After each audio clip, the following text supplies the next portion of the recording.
செய்திகளை வழங்குவதற்காக நான் சிவரஞ்சனி. முதலில் தலைப்புச் செய்திகளை பார்க்கலாம். மயிலாடுதுறை மாவட்டத்தில் நாளை முதல் 2 நாட்கள் அதிகனமழைக்கு வாய்ப்பு. நாகை, திருவாரூருக்கு நாளையும், கடலூருக்கு நாளை மறுநாளும் ரெட் அலர்ட். ராமநாதபுரம், நாகை, திருவாரூர் உள்ளிட்ட 5 மாவட்டங்களில் இன்று மிக கனமழைக்கு வாய்ப்பு. மயிலாடுதுறை, சிவகங்கை உள்ளிட்ட 4 மாவட்டங்களில் கனமழை பெய்யும் என கணிப்பு. சென்னையில் நாளை மறுநாள் முதல் 3 நாட்களுக்கு கனமழை பெய்ய வாய்ப்பு. செங்கல்பட்டில் நாளையும், காஞ்சிபுரத்தில் நாளை மறுநாளும் கனமழை தொடங்கும். மழையை எதிர்கொள்ள அரசு தயாராக உள்ளது. சென்னையில் மழலையர் பள்ளி வகுப்பறையை தொடங்கி வைத்த முதலமைச்சர் மு க ஸ்டாலின் பேட்டி.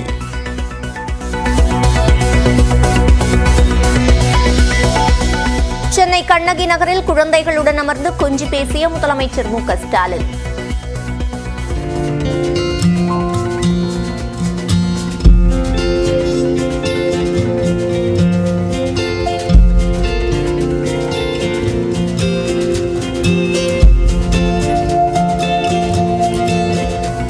வரவேற்பின் போது மக்களுடன் செல்ஃபி எடுத்துக் கொண்டதுடன் குழந்தையை கையில் ஏந்தி அன்பை பரிமாறினார்.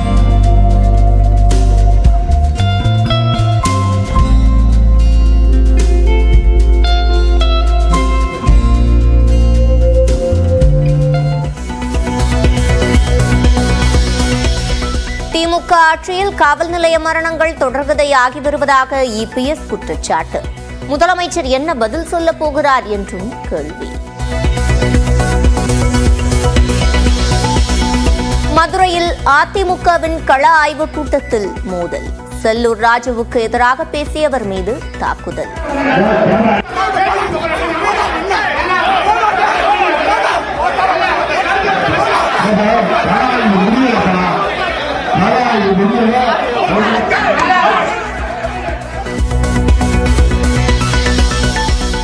அதிமுக கூட்டத்தில் மோதல் அல்ல, பணிபுரிவதில் போட்டி. முன்னாள் அமைச்சர் நத்தம் விஸ்வநாதன் விளக்கம். அதிமுகவில் ஒரு சலசலப்பும் இல்லை, ஒன்றும் பிரச்சனை. அதாவது சகோதரர்கள் உள்ளவர்கள குடும்பத்தில் இருந்தால் உள்ள இருக்கிற பிரச்சனை இல்லை. பணிபுரிவதில் போட்டி, அது கூட இல்லை. எனக்கு அந்த வாய்ப்பை கொடு, உனக்கு வாய்ப்பை கொடுன்னு சொல்லி அது எந்த பிரச்சனை. ஈரோட்டில் எஸ்பி வேலுமணி கலந்து கொண்ட அதிமுக கள ஆய்வுக்குழு கூட்டத்தில் பத்திரிகையாளர்களுக்கு 5 நிமிடங்கள் மட்டுமே அனுமதி.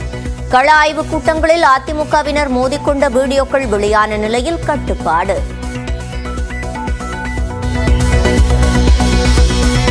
கூட்டணி அமைக்க விழிப்பிதுங்கும் எதிர்க்கட்சிகள். துணை முதலமைச்சர் உதயநிதி விமர்சனம்.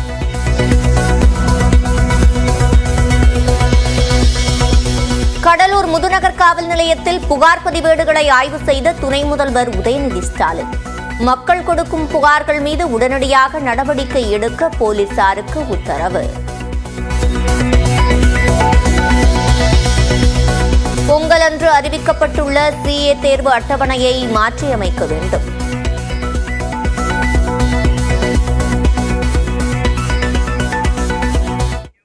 வானிலை ஆய்வு மைய இயக்குநர் பாலச்சந்திரன் தற்போது செய்தியாளர்களை சந்தித்து வருகிறார். நேரடி காட்சிகளை பார்க்கலாம். இது நாகப்பட்டினத்திற்கு தென்கிழக்கே சுமார் 880 கிலோமீட்டர் தொலைவில் நிலை கொண்டுள்ளது. இது தொடர்ந்து அடுத்து வரும் 24 மணி நேரத்தில் ஆழ்ந்த காற்றழுத்த தாழ்வு மண்டலமாக டீப் டிப்ரெஷனாக வலுப்பெறக்கூடும். வலுப்பெற்று இலங்கை மற்றும் தமிழக கடற்கரையை நோக்கி நகரக்கூடும். இதன் காரணமாக அடுத்து வரும் 4 தினங்களுக்கு வட தமிழக கடலோர மாவட்டங்களில் கனமழை பெய்யக்கூடும். அடுத்து வரும் 24 மணி நேரத்தை பொறுத்தவரையில்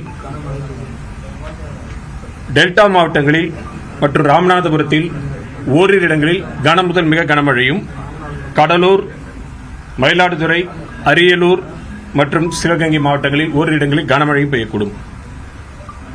26 மயிலாடுதுறை, காரைக்கால், திருவாரூர், நாகப்பட்டினம் மாவட்டங்களில் மிக கன முதல் அதிகன மழைக்கும், விழுப்புரம், புதுச்சேரி, கடலூர், அரியலூர், தஞ்சாவூர், புதுக்கோட்டை, சிவகங்கை மாவட்டங்களில் ஓரிரு இடங்களில் கன முதல் மிக கனமழையும் பெய்யக்கூடும்.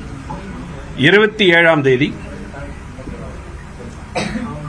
கடலூர், மயிலாடுதுறை, புதுவை ஆகிய மாவட்டங்களில் ஓரிரு இடங்களில் அதிக கனமழைக்கும், டெல்டா மாவட்டங்கள் மற்றும் அரியலூர், விழுப்புரம் மாவட்டங்களில் ஓரிரு இடங்களில் கனமுதல் மிக கனமழையும் வாய்ப்பு உண்டு.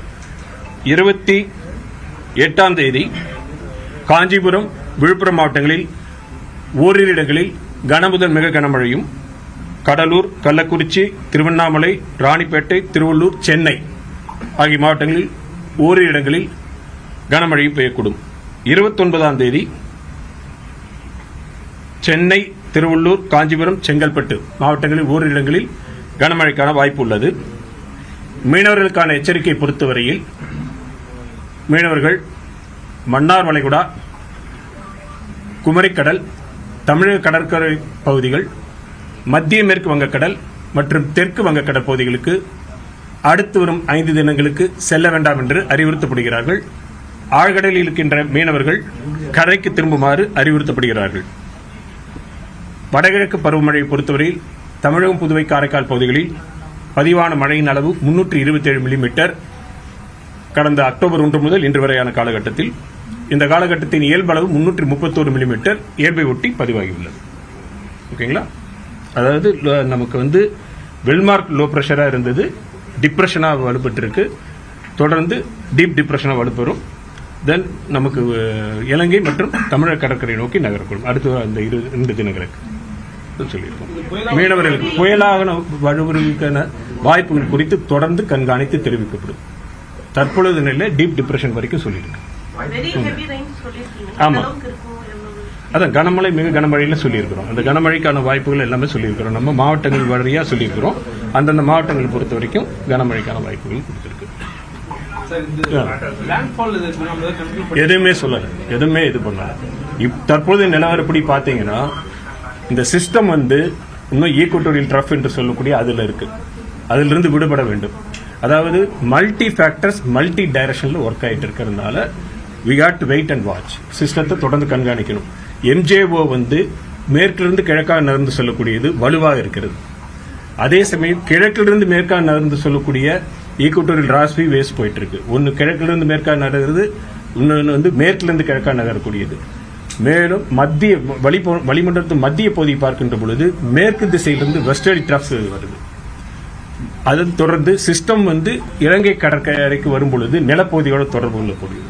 So multi factor, multi direction இருக்கிறதுனால சிஸ்டம் ஈக்குவட்டோரியல் ட்ரஃப்ல இருக்கு. அது கன்வர்ஜென்ஸ் நல்லா இருக்கு, டைவர்ஜென்ஸ் அதிகமாக இருக்கு. அதே சமயம் எதிர் திசையில் செல்லக்கூடிய நிகழ்வுகள் நடந்து கொண்டிருக்கிறது.